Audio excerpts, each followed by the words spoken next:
Пред стартот на системот Безбеден град во Охрид и Струга, кој ќе детектира прекршоци и ќе служи како алатка за дисциплина на патиштата с големен број на откриени сторители, кои управуваат возила под дејство на алкохол, без положен возачки испит, но и со забрана за управување моторно возило. Наши сограѓани, одредени наши возачи се затекнати како управуваат моторни возила и покрај тоа што имаат забрана за управување на возилата од Б категорија од повеќе наврати на назад, значи неколку месеци, но и покрај изречената забрана тие го управуваат своето моторно возило, што значи флагрантно кршење на одредбите од Законот за безбедност во патниот сообраќај.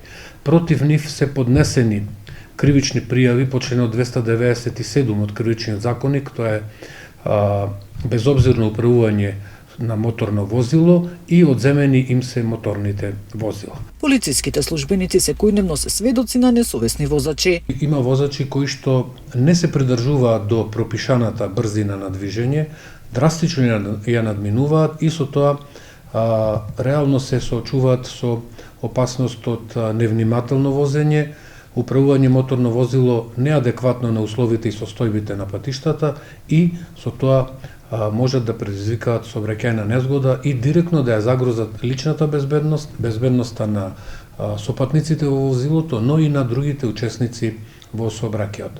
Од СВР Охрид вела дека со системот Безбеден град ќе се намалат прекршоците и сообраќајните незгоди, особено во периоди со најголем метеж како туристичката сезона.